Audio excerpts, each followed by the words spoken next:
Muy buenos días, iglesia. De nuevo estamos contentos. Gracias por permitirnos llegar a sus hogares una vez más a través de video. No por mucho tiempo, como pudieron escuchar las noticias, ya se está inclusive de parte del presidente hablando de que se deben de reabrir las iglesias, ¿no? Hay una necesidad, yo creo, en todos nosotros de poder seguir haciendo la obra del Señor de la forma más normal posible. Obviamente nos va a tomar tiempo, pero como le dije la semana pasada, estamos responsablemente planeando y tratando de buscar dirección de Dios para ver cuál es la mejor forma de hacer iglesia en esta nueva era en la que nos está tocando vivir, que la verdad nos emociona.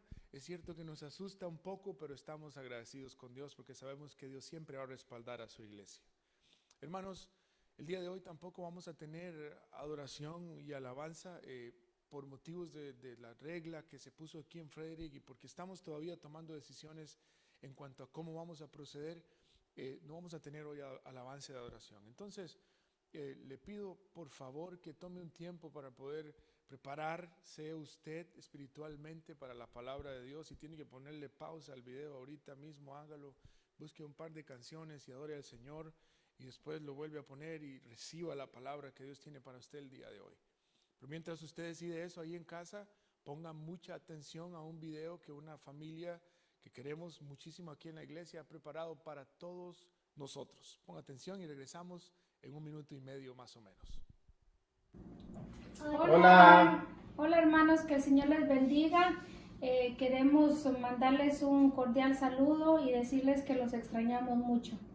Quisiéramos compartir con ustedes un texto que está en Isaías 41:10 y dice así: No tengas miedo, pues yo estoy contigo, no temas, pues yo soy tu Dios.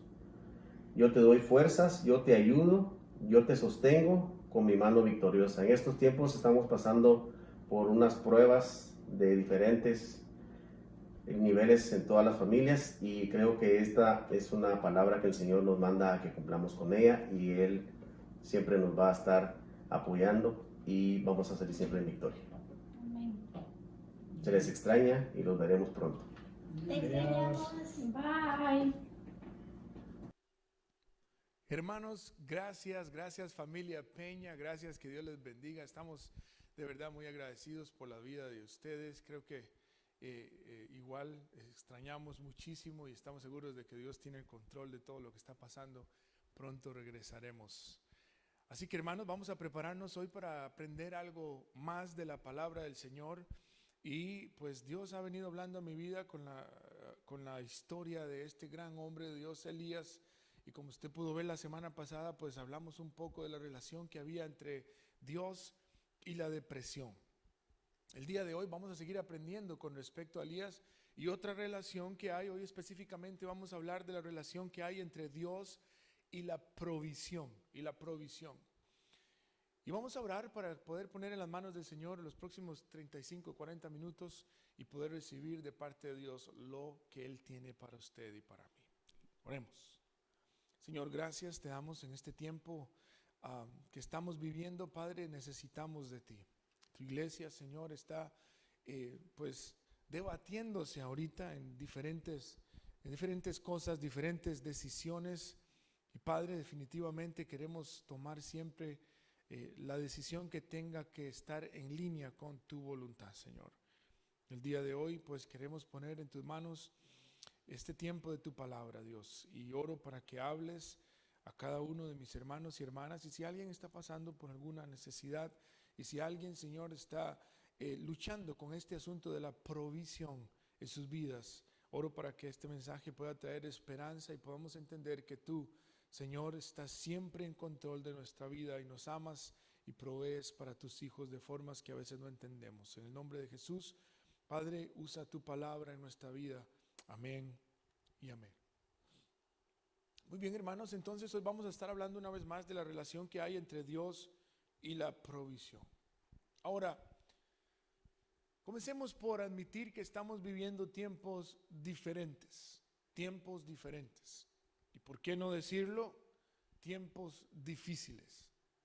Por lo menos, si abro mi corazón con usted, iglesia, para mí no ha sido fácil este tiempo. Estos últimos 3 meses han sido meses bastante difíciles en cuanto a poder encontrar el ritmo que Dios quiere, con el que Dios quiere que andemos como iglesia, y poder tomar decisiones sabias no ha sido lo más fácil, pero son tiempos diferentes y son tiempos difíciles. Mientras más analizo lo que vivimos, me doy cuenta de que el mundo entró en una crisis que tiene diferentes dimensiones, porque cuando miramos el asunto de la crisis de forma general, pues miramos un virus, una enfermedad, pero a la par de esa enfermedad mortal, la cual ha traído una paralización casi completa al mundo entero, también hay dimensiones o otro tipo de problemas que nacen a raíz de esa crisis, o han nacido a raíz de esa crisis, o por lo menos se han aumentado a raíz de esa crisis, y hemos hecho énfasis en algunas de esas cosas en mensajes anteriores, como por ejemplo la semana pasada que hablamos de la depresión, la realidad de la depresión. Ahora, como iglesia tenemos una responsabilidad, y yo siempre quiero que estemos seguros de poder entender que la iglesia tiene una responsabilidad ante la sociedad en la cual Dios la puso. Yo bendigo al Señor porque es cierto, podemos llegar a muchos lugares a través del video, podemos llegar a lugares que tal vez físicamente no podríamos llegar, y personas que tal vez nunca podrán asistir a un servicio aquí en la iglesia pueden mirar los servicios. Pero hermano, eso honestamente a mí no me mueve, porque entiendo que Dios funciona de forma local, y muchas iglesias locales en comunidades específicas forman la iglesia universal. Dios no me llamó a mí a ser pastor por internet de muchas personas. Soy el pastor de una iglesia pequeña, local en Frederick, y mi pasión es poder servir a esta comunidad y a este grupo de creyentes del cual usted forma parte. Y por eso, en tiempos como estos, usted y yo tenemos que tener clara que nosotros como iglesia tenemos una responsabilidad ante la sociedad en la cual Dios nos ha puesto. Una de las cosas que más ha saltado o que más he escuchado con respecto a la queja, tal vez, no la queja, pero tal vez la preocupación, es la palabra correcta, más grande en las personas, tiene que ver con provisión. Y es inevitable, no pensar en el futuro, después de que colapsa la economía, después de que muchas personas fueron dadas de baja en sus trabajos, o les quitaron horas, o simple y sencillamente los negocios cerraron donde trabajaban. Es inevitable pensar en el futuro y en el asunto de la provisión. Es inevitable poder sentir algún tipo de ansiedad en el cómo vamos a hacer para continuar desde la perspectiva de la provisión, porque todos tenemos responsabilidades, tenemos familias, tenemos rentas, mortgage que pagar, comida que comprar, hijos que mantener, y en fin, la vida sigue, y todo eso sigue mientras el mundo está en crisis. Y entonces, en este tiempo en donde nos debatimos con respecto a la provisión, creo que es totalmente apropiado poder hablar de lo que vamos a hablar el día de hoy, es la relación que hay entre Dios y la provisión. Vamos a analizar la vida de este hombre, este gran hombre de Dios llamado Elías, el cual pudo ver a Dios proveyendo a su vida en un tiempo de crisis impresionante. Tiene que ver mucho esta crisis que Elías vivió, desde mi punto de vista personal, con lo que está viviendo la iglesia el día de hoy. Comencemos por entender un poco el contexto de la historia para poder llegar al desarrollo y entender bien lo que vamos a hablar el día de hoy. Hermanos, sabemos que Elías era un profeta, y los profetas venían a escena, o Dios los mandaba a aparecer en la historia de él, en la historia de su pueblo, siempre que habían problemas. Generalmente cuando habían problemas espirituales entre el pueblo de Dios, y Dios quería arreglar ese problema, porque Dios siempre amó y sigue amando a los seres humanos a pesar de que le fallamos. Entonces Dios traía escena y levantaba a uno de esos grandes profetas que traía siempre un mensaje bastante fuerte de parte de Dios para que hubiera un arrepentimiento. Muy diferente a la clase de profetas que hoy se escuchan por ahí, que siempre profetizan prosperidad y cosas grandes para su vida. En cambio, en los tiempos bíblicos, los profetas traían un mensaje específico de parte de Dios. Y entonces el escenario que trajo a Elías a esta historia es lo que nos va a ayudar a entender la relación entre Dios y la provisión. Hoy vamos a estar en Primera de Reyes, en el capítulo 17 mayormente, pero si usted tiene su Biblia ahí, por favor, sáquela o abra su aplicación de la Biblia, primero en el capítulo 16. Ahí vamos a comenzar para poder entender el contexto y la crisis, porque es en lo que estamos ahora, en medio de una crisis, tratando de entender la nueva forma de poder entender la manera en la que Dios provee a nuestras vidas en medio de una crisis. Y ahí en el versículo 31 y 33 del capítulo 16 comenzamos leyendo, y dice la palabra de Dios así: y como si fuera poco haber seguido el ejemplo pecaminoso de Jeroboam, se casó con Jezabel, hija del rey Ed-Baal de los Sidonios, y comenzó a inclinarse y a rendir culto a Baal. Versículo 32 dice: primero construyó un templo y un altar para Baal en Samaria, luego levantó un poste dedicado a la diosa Acera. Acab hizo más para provocar el enojo del Señor, Dios de Israel, que cualquier otro de los reyes anteriores de Israel. Entonces, obviamente aquí, para entender el contexto, está dando una referencia de quién era el rey de Israel en ese momento. Era el rey Acab. Dice que hizo más que ningún otro rey para provocar el enojo de Dios. No solamente era malo, sino que se casó con una mujer mala o peor de mala que él, y comenzaron entonces a adorar otros dioses, específicamente el dios Baal, y no solamente el dios Baal, pero a su novia, la diosa Acera. Y entonces lo que el pueblo creía en aquel momento es que Baal y Acera eran los dioses que traían fertilidad, que de ellos dependía, por ejemplo, el que poder tener hijos, el que una mujer quedara embarazada. Ellos presentaban ofrendas y sacrificios al dios de la fertilidad, y obviamente creían también que Baal era quien hacía llover para que hubiera entonces cultivos y para que hubiera comida en la tierra.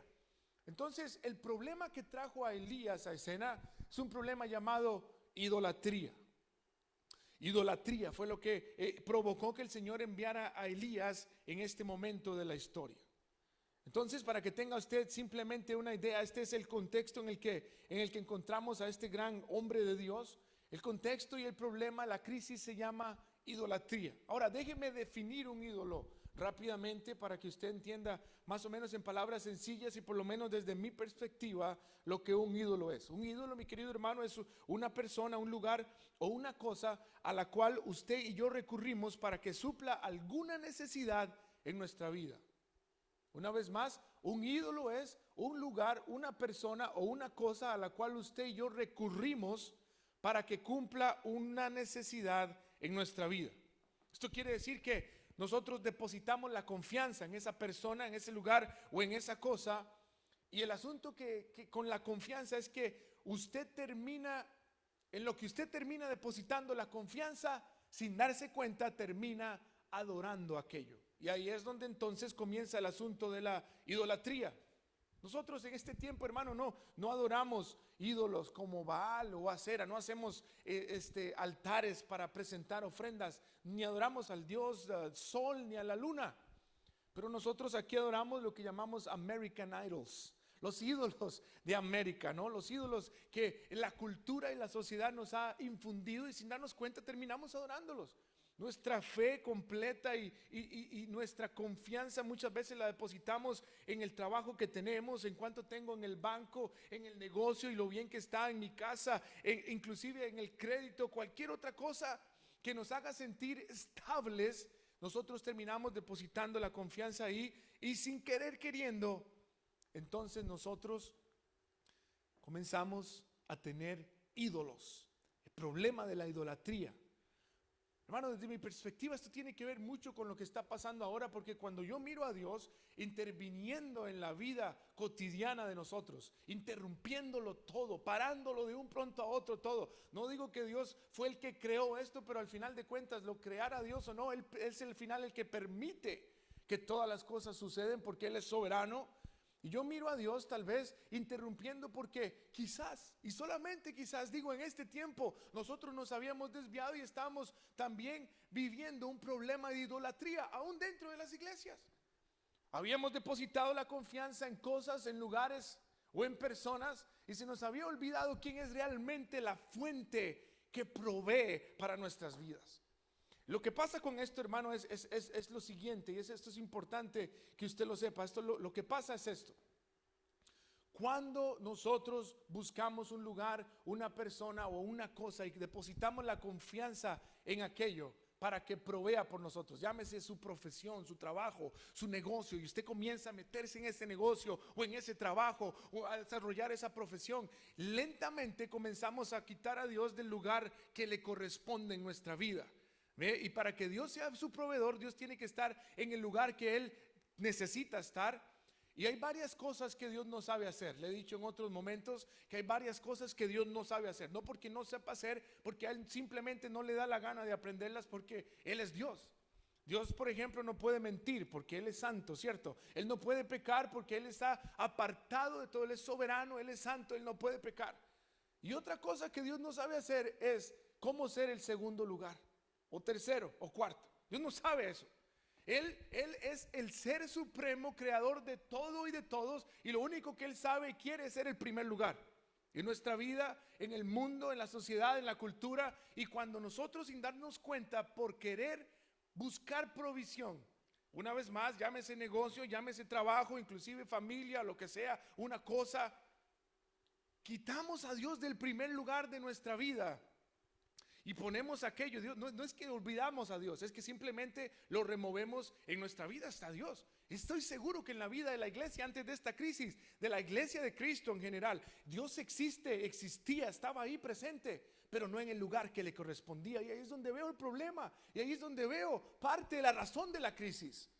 No sé si usted lo ve como yo lo veo, pero sí, Dios estaba ahí, veníamos a la iglesia, servíamos muy bonito, estábamos cantando, estábamos bien, pero nuestra confianza no estaba completamente depositada tal vez en la fuente que proveía todo, y ese era Dios.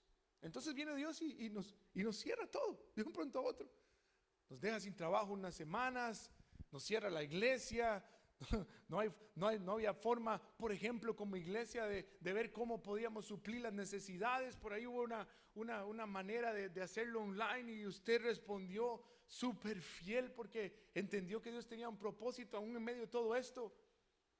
Pero miramos entonces a Dios en nuestra vida, a Dios moviendo a Dios hacia un lugar que a Él no le corresponde, y ahí es donde comienza la crisis.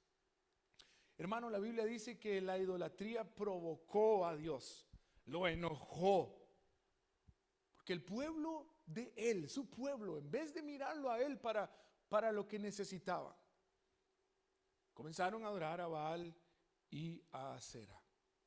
Y ahí es donde entonces Elías entra en acción. Ahí es donde entonces Elías entra en el contexto de nuestra historia, y Dios le dice a Elías: quiero entonces que vayas donde el rey de mi pueblo llamado Acab y le lleves el siguiente mensaje. Entonces, hermanos, ahí nos vamos al capítulo 17. Ahora sí, pase la hoja de su Biblia, un capítulo más, y ahí en el versículo 1 dice así, versículo 1.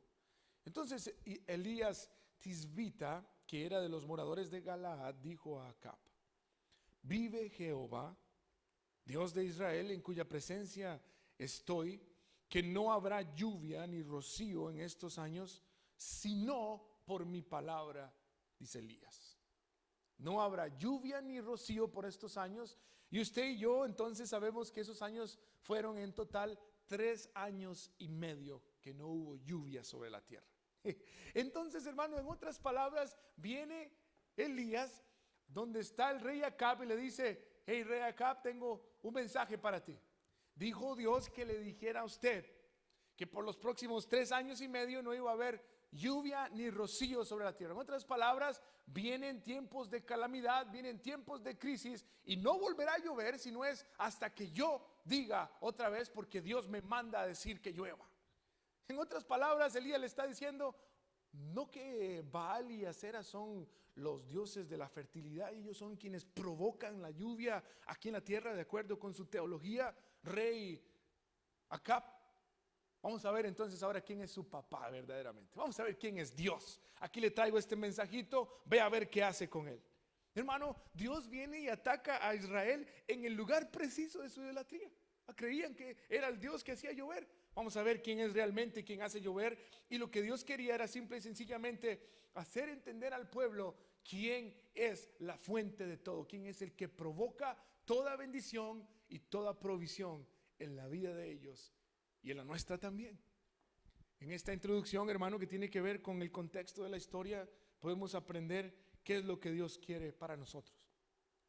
Y es que mientras volvemos al nuevo normal, porque las cosas no van a ser igual que antes, por lo menos por un buen tiempo, es que nosotros podamos, ante todo y ante cualquier crisis que podamos estar viviendo o que vendrán, porque créame que vendrán otras, podamos entender que la fuente de todo, que todo nace, que todo viene de Él. Y Él puede usar diferentes medios para hacer fluir desde su fuente, desde esa fuente que es Él, puede usar diferentes medios y diferentes métodos para poder proveer a sus hijos siempre. Entonces, Elías era parte de esa sociedad en la que estaba en crisis. Y entonces vamos a ver cómo fue que Dios hizo para proveerle a Elías, su siervo, en medio de un tiempo de crisis en el que todo el mundo le hacía falta algo, pero a Elías nunca le hizo falta nada. Y este es el mensaje que quiero depositar en su corazón el día de hoy. Entonces vamos a analizar dos cosas: el método que Dios usa y la obediencia de Elías y de otro personaje que se introduce al final de la historia. Así que vaya conmigo, por favor, ahí en su Biblia. Estamos igual en el capítulo 17. Vamos a continuar la historia y vamos a comenzar una vez más analizando el método que Dios usa. Y hay una lección para nosotros también. Versículo del 2 al 6 dice: y vino a él palabra de Jehová diciendo: apártate de aquí y vuélvete al oriente y escóndete en el arroyo de Kerit, que está al frente al Jordán. Beberás del arroyo, y yo he mandado a los cuervos que te den allí de comer. Y él fue e hizo conforme a la palabra de Jehová, pues fue y vivió junto al arroyo de Kerit, que está al frente del Jordán. Y los cuervos le traían pan y carne por la mañana, y oiga esto, hermano, pan y carne por la tarde. Y mientras todo el mundo tenía sed y no había agua, dice, Elías bebía del arroyo. El método.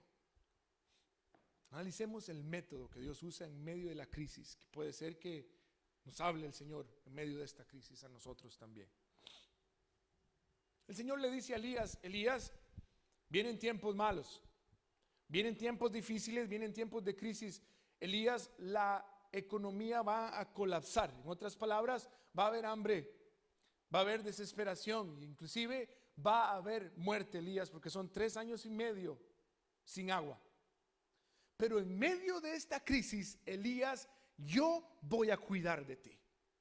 En medio de esto, de todo lo que va a pasar en la sociedad, yo me voy a encargar de cuidar de ti. Pero, Elías, para que yo pueda cuidar de ti en medio de esta crisis, para que yo pueda proveer como yo quiero proveerte en este momento de tu vida, para yo poder enseñarte lo que quiero enseñarte en este momento de tu vida, tienes que salir de tu pueblo, tienes que salir de tu comodidad. Porque Elías estaba ahí en su pueblo, en su casa posiblemente. Le dijo: tienes que salir e irte a vivir allá a la orilla de aquel arroyo, al frente del Jordán llamado Kerit, porque ahí, incómodo tal vez un poco, fuera de la comodidad de lo que estabas acostumbrado, ahí es donde voy a mostrar que yo soy tu proveedor.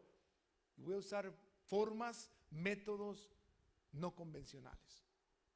Entonces el Señor le dice: váyase para allá, porque en medio de la crisis, Elías, yo voy a cuidar de ti.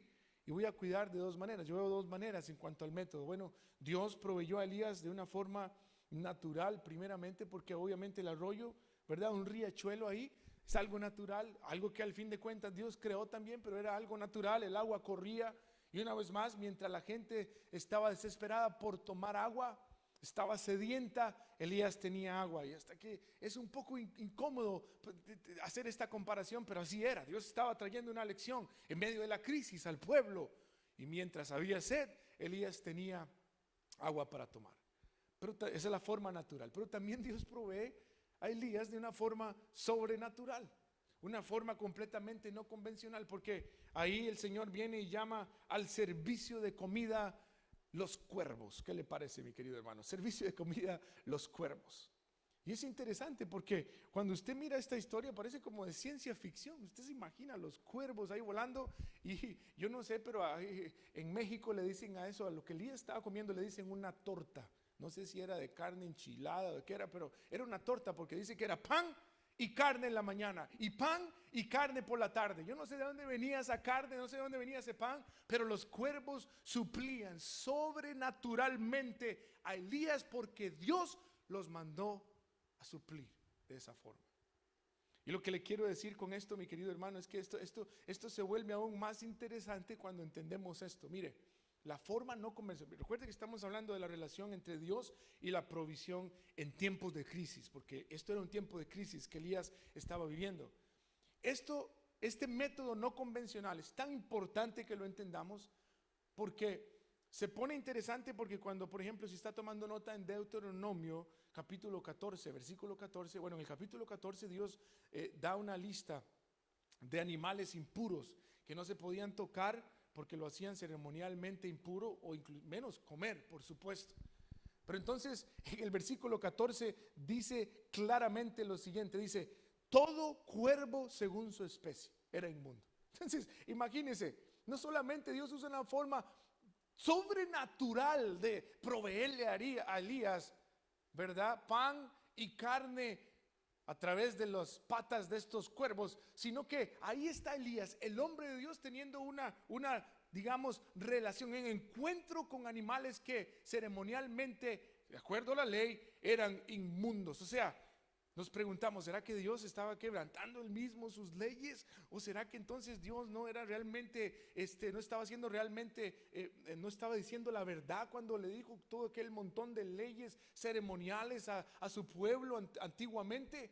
No, mi querido hermano, es que simplemente Dios es Dios, Dios es soberano, y la lección de esto es esa, que Dios es soberano y tenemos que tener cuidado de no encajar a Dios en métodos y en formas, ¿verdad? Porque muchas veces somos buenos por ser religiosos a encajar a Dios en métodos y en formas, pero la verdad es que en tiempos de crisis y en cualquier tiempo Dios va a proveer a su vida y a la mía mientras estemos en su perfecta voluntad, mientras seamos obedientes como a Él le dé la gana de hacerlo. Y si usó a cuervos, que eran animales impuros, que no se podían ni tocar, mucho menos comer, para proveerle a Elías, quiere decir que puede usar a cualquiera, incluyendo al mismo diablo, si tiene que usarlo. Tal vez usted diga: uy, pastor, pero ¿cómo puede? Bueno, a ver, vamos a hacer una prueba. Ustedes, hermanos que tienen trabajo, ¿acaso que cuando fueron a buscar el trabajo se fijaron que el dueño de la compañía fuera un cristiano, pero de verdad? ¿Verdad que no? Usted no leyó ahí la biografía de su jefe diciendo que es un hombre de Dios impresionante, ayuna y ora todos los días, ¿verdad que no? El jefe suyo puede ser el más diablo que hay aquí en Frederick o en el pueblo que usted trabaja, igual, ¿verdad? Con tal de que le paguen su salario, usted está ahí. Usted hace su trabajo conforme a lo que Dios manda, y Dios está usando a un hombre impío o a una mujer impía para proveer a su vida, a su familia. Y ustedes que tienen compañía propia, ¿acaso hay una cláusula en el contrato de trabajo que dice: solamente hacemos trabajos a personas cristianas, clientes cristianos, aquellos que no creen en Dios no les trabajamos? ¿Verdad que no? Usted agarra lo que le venga, no importa de quién sea, porque Dios usa cualquier cosa, cualquier método, y muchas veces métodos no convencionales, para poder bendecirnos y para poder enseñarnos que Él es nuestro proveedor y que Él es la fuente. A través de la Biblia lo vemos, hermano. Por eso no podemos ser cerrados. Cuando el pueblo de Dios salió de Egipto, aquí, como dice la Biblia, que Israel, el pueblo de Israel salió lleno de riquezas, lleno de oro y lleno de un montón de cosas. Por el mismo faraón, Dios usó al mismo faraón para decirle: no, denle el oro que tienen, denle lo que sea, que se vaya esta gente ya, porque están matando mucha gente aquí. Usó el mismo faraón, un rey malo, para bendecir a su pueblo. Entonces, mi querido hermano, con esto nos queda claro a nosotros de que, analizando un poco el asunto del método, ¿no?, que Dios usa, no podemos encajonar a Dios. Y qué interesante, y le cuento esto como testimonio, porque usted es la iglesia local aquí en Frederick, el centro cristiano de Frederick. No le voy a negar que cuando toda esta crisis comenzó, usted sabe que la responsabilidad económica de nosotros en la iglesia es grande, es bastante alta. La responsabilidad que tenemos es mayor aquí en cuanto a pagos de todo. Y claro que sí, humanamente yo me preocupé y oré al Señor y dije, Señor, no sé qué traer al futuro, jamás hemos recogido una ofrenda en línea. Entonces toda esta crisis nos llevó a tener ese sistema que tenemos ahora en línea. Hermano, vamos para el 3er mes de estar así, sin reunirnos. Y hasta el día de hoy, no solamente hemos podido pagar cada una de las cosas, aunque no esté el edificio en uso, pagamos la renta igual cada centavo, pagamos la luz cada centavo, los seguros cada centavo, todo se ha pagado como cualquier otro mes y no solamente nos ha alcanzado, hasta nos ha sobrado un poquito, hermano. Dígame, un método no convencional. Yo preocupado al principio, que imagínense, pastor, qué falta de fe. Posiblemente me faltó fe. Y Dios me está enseñando todavía a creer que Él es nuestro proveedor y que Él en medio de la crisis jamás nos va a dejar, ni como familia, ni como iglesia, ni a los miembros de nuestra iglesia. Él va a estar ahí siempre para proveer. Y eso sí, tengo que entender que Él va a usar formas muchas veces no convencionales para bendecirnos. Y gloria a Dios por eso, gloria a Dios porque Él es Dios y Él es soberano. Y entonces, hermano, ahí estaba Elías bastante contento, ¿no? Tomando agüita fresca del arroyo, comiendo sanguchitos de carne todos los días, hasta que llega el versículo 7. Es que siempre tiene que haber un versículo malo en una buena historia, ¿no? Bueno, ahí viene el versículo 7 y el versículo 7 dice lo siguiente: pasados algunos días se secó el arroyo porque no había llovido sobre la tierra, lógicamente. Se secó el arroyo. Entonces, mi querido hermano, bueno, se acabó la forma en la que Dios estaba bendiciendo a Elías. Y aquí es donde entonces comenzamos a analizar la segunda cosa y última que quiero que analicemos en esta historia de Dios proveyendo en medio de la crisis. Primero, el método de Dios y segundo, la obediencia. No solamente de Elías, sino también de un personaje que aparece aquí en esta historia, que es una mujer viuda, de la cual miraremos y aprenderemos también. Entonces, hermano, vamos a leer varios versículos desde el 8 hasta el versículo 12, 4 versos seguidos vamos a leer para analizar el asunto de la obediencia. Y dice así, verso 8: vino luego palabra de Jehová diciendo. Pongan atención a eso. Durante todo este mensaje he estado usando la Nueva Traducción Viviente. Usted sabe que esa es la versión que usualmente uso. Pero dice, vino a él palabra de Jehová diciendo: levántate, vete a Sarepta de Sidón y mora allí. He aquí, yo he dado orden allí a una mujer viuda que te sustente. Entonces él se levantó y se fue a Sarepta, y cuando llegó a la puerta de la ciudad, he aquí una mujer viuda que estaba allí recogiendo leña, y él la llamó y le dijo: te ruego que me traigas un poco de agua en un vaso para que beba. Y yendo ella para traérselo, él la volvió a llamar y le dijo: te ruego que me traigas también un bocado de pan en tu mano. Versículo 12 dice, y ella respondió: vive Jehová tu Dios, que no tengo pan cocido, solamente un puñado de harina tengo en la tinaja y un poco de aceite en una vasija, y ahora recogía 2 leños para entrar y prepararlo para mí y para mi hijo, para que lo comamos. Y oiga esto, hermano, y nos dejemos morir. Y nos dejemos morir. Aquí vamos entonces a analizar la obediencia de Elías. Hermano, porque la provisión de Dios y la bendición de Dios a nuestra vida está estrictamente ligada, oiga bien esto, a nuestra obediencia. A nuestra obediencia. Entonces, lo que sucede aquí en estos versículos que acabamos de leer es importante, hermano, porque nos habla, nos ilustra una vez más la soberanía de Dios sobre nuestras vidas. Hermano, el hecho de que Dios ayer supliera de una manera no significa de que iba a ser la misma siempre. Y eso tenemos que tenerlo en nuestro presente, tenemos que tenerlo nosotros en nuestras vidas siempre, porque Dios hoy provee de una forma y mañana simple y sencillamente puede proveer de otra. Entonces, como Él es la fuente, ¿verdad? Él va a hacer fluir su bendición y su provisión a sus hijos de la forma que Él vea mejor y más adecuada, porque créame que Dios siempre tiene un plan, sin importar lo que esté pasando alrededor. Entonces, ¿por qué se secó el arroyo? ¿No? La crisis que había era una crisis de una sequía, no había llovido por 3 años y medio, esa era la palabra que Dios dijo: por 3 años y medio no va a llover, ni rocío va a caer de la tierra. Pero la razón por la cual no había llovido es porque por una palabra que el mismo Elías le había llevado al rey de parte de Dios. Entonces, lo que estaba afectando a la sociedad en ese momento ya estaba afectando a Elías personalmente también, porque el arroyo se secó. Escuche eso otra vez. Lo que estaba afectando a la sociedad allá afuera en la crisis, llegó el momento en donde también comenzó a afectar a Elías, porque el arroyo se secó. Entonces, hermano, aquí hay una gran lección, porque aquí aprendemos algo muy importante. Y es que el hecho de que estemos sirviendo a Dios, el hecho de que usted y yo seamos hijos e hijas amados de Dios, no significa que las cosas no se vayan a secar, entre comillas. No significa que las cosas no vayan a cesar, que las cosas no vayan a acabarse. Lo bueno de estar en la voluntad de Dios es que siempre que algo se seca en nuestra vida, cuando estamos en la perfecta voluntad de Dios, se seca con un propósito. Siempre Dios seca algo con un propósito, mi querido hermano, y usualmente es para darnos algo mejor, o es para que la bendición que Él quiere derramar sobre nuestra vida no solamente se derrame sobre nuestra vida, sino que mi bendición sea también la bendición de alguien más.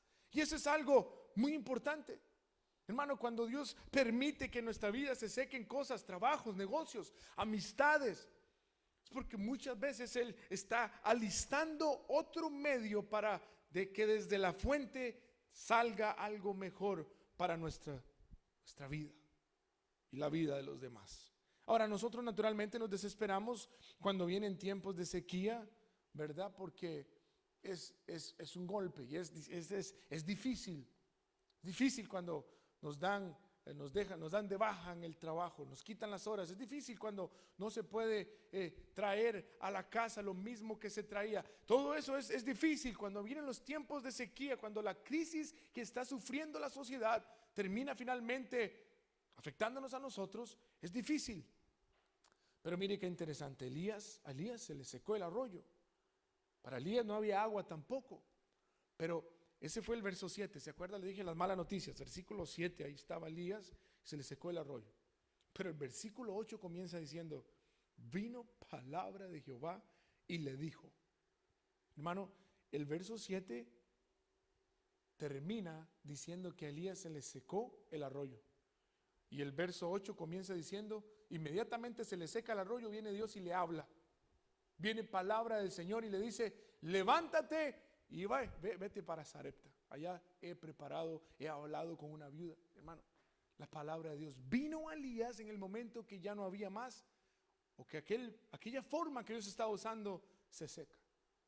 Y lo que pasa es que muchas veces nosotros, hermano, no entendemos y tendemos a sentirnos mal y naturalmente a desesperarnos porque no sabemos escuchar la voz de Dios.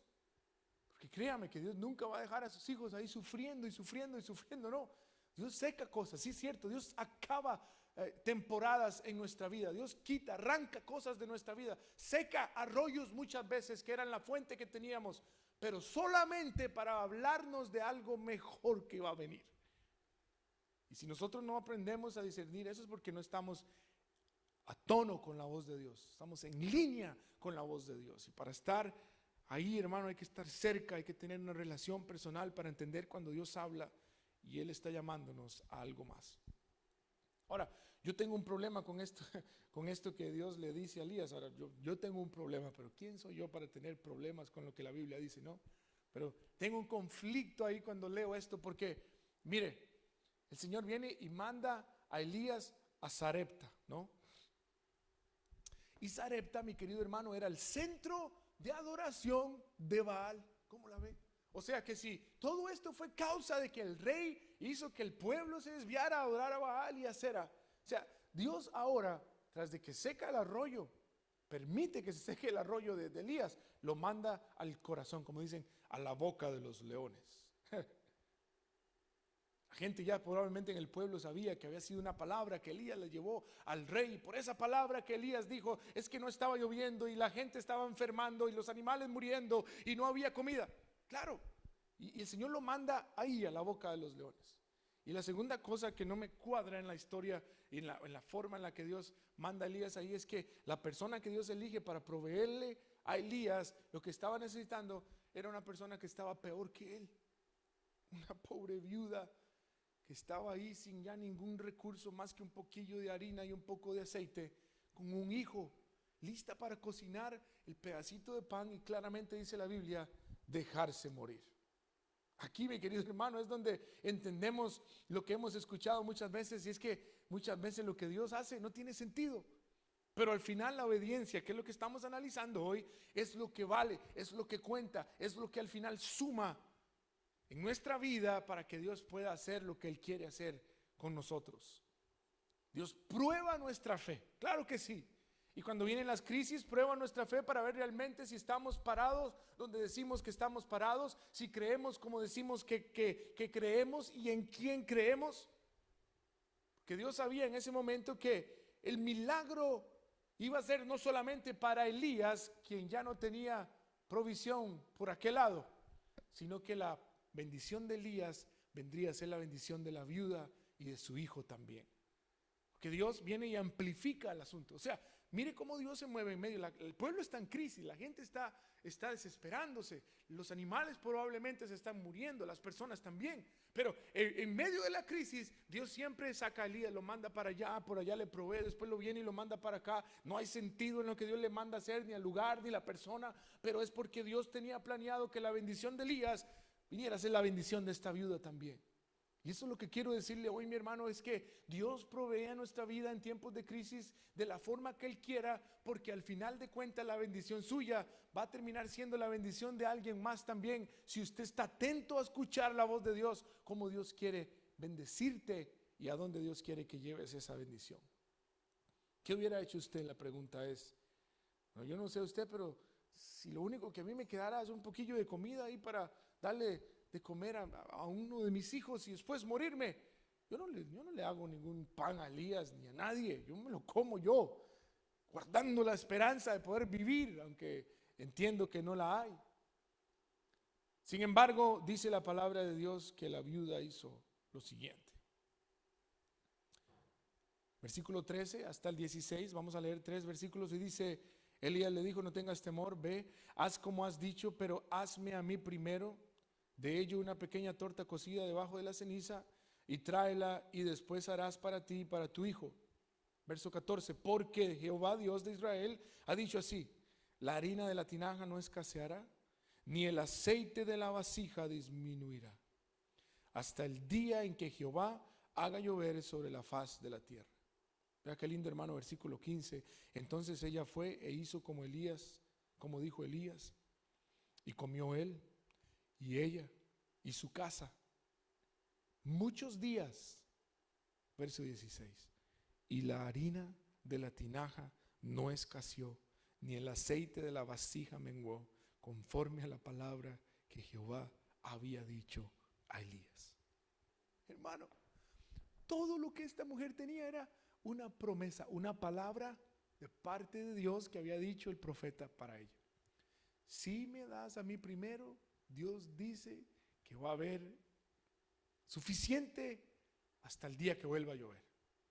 Todo lo que esta mujer tenía era una palabra que Dios le había dado. Y lo que esta mujer hizo fue levantarse inmediatamente y creer en esa palabra. Pregunta, la mujer tuvo una pruebita antes como de que Dios de verdad no iba a dejar de que el aceite saciara, o de que la harina no se iba a acabar. No había prueba ninguna. Esto se llama fe. Eso es un paso de algo que usted no entiende, usted no sabe cómo va a pasar. Ella simplemente hizo algo que Elías venía haciendo ya, él era el patrón de Elías, y era obedecer a lo que Dios le estaba mandando. Ella lo entendió, Elías lo entendió, y Dios vino y proveyó. Y exactamente así es en nuestra vida, mi querido hermano. El secreto de la provisión está finalmente en nuestra fe. Cuando Dios prueba nuestra fe, muchas veces en medio de la crisis, Dios simple y sencillamente quiere que le creamos a Él y a las palabras que Él ha dicho en favor suyo y mío en su palabra. Entonces la pregunta de hoy es: ¿cuánto usted y yo creemos en las promesas de Dios para su vida, para la mía, que están ahí impresas en su palabra? ¿Cuántos pasos podemos dar de ahora en adelante responsablemente, pero en fe, creyendo que Dios es nuestro proveedor, es nuestra fuente, y si Él le da la gana de quitar un medio y poner otro, está bien, y si Dios le da la gana de quitar a una persona o simplemente llevarnos a otro lugar, o que comencemos algo nuevo, entendemos que escuchamos la voz de Dios y como Él ha prometido, Él va a cumplir. Yo estoy listo para lo que viene.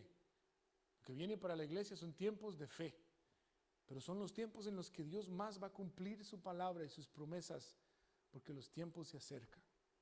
Los tiempos se acercan en el que nuestro Rey regresará. Permítame terminar con un pasaje que está en Lucas capítulo 4, si quiere lo busca rápidamente. Lucas capítulo 4. Porque esta mujer no era nada más que una viuda, una mujer que no tenía nada más que un hijo, un poquillo de harina y aceite y ganas de morir por la crisis. Es más, esta mujer ni siquiera era israelita, ni siquiera era parte del pueblo de Dios.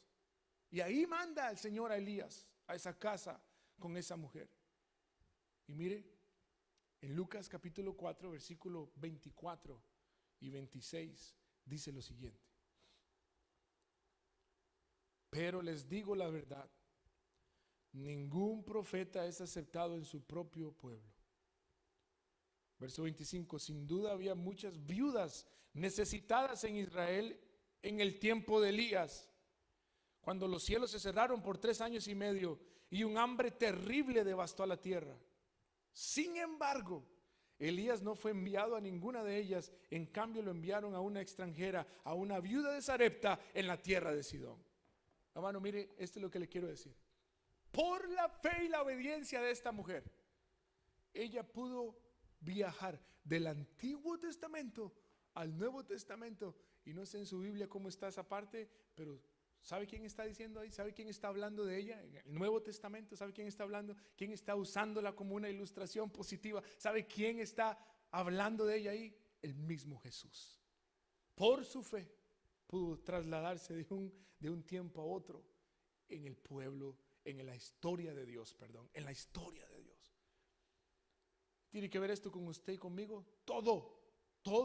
Porque hoy estamos en la historia de Dios. Esta es la historia de Dios. Esta es la iglesia de Jesucristo, la que Él compró con su sangre.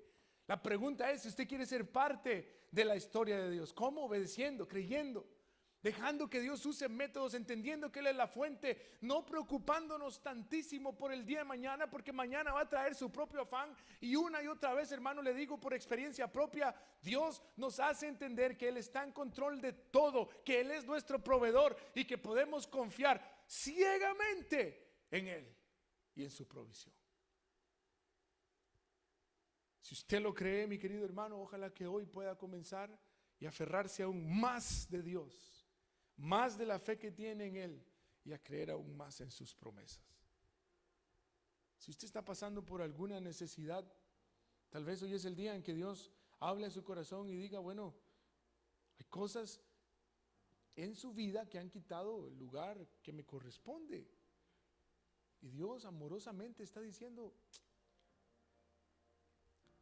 déjeme volver a ese primer lugar, porque yo voy a proveerte. Eso se llama idolatría, en palabras sencillas. Estamos dependiendo de algo, de alguien, de alguna cosa, y nuestro proveedor es Dios. Si tienes una necesidad, quiero decirte, hoy no estás solo. Tienes una iglesia local que está dispuesta a ayudarte en cualquier cosa que podamos. ¿Por qué no oramos juntos, iglesia? Oremos. Señor, muchísimas gracias por tu palabra, Dios. En tiempos de crisis es difícil manejar este asunto de la provisión, Señor. Entender que tú eres soberano y que estás en control de todo y que jamás dejarás a tus hijos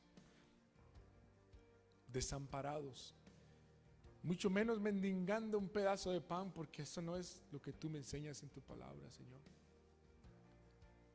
Padre, bendice a tu pueblo, bendice a tu iglesia, bendice a tus hijos e hijas.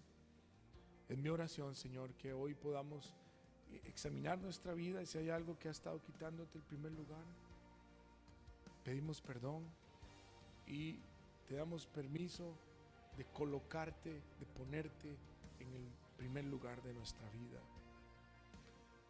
Señor, si alguien está orando hoy por ahí donde está, por provisión, si alguien tiene una necesidad, Señor, si alguien está corto por causa de esta crisis, oro para que seas tú proveyendo de forma natural y sobrenatural, Señor, como solo tú lo sabes hacer.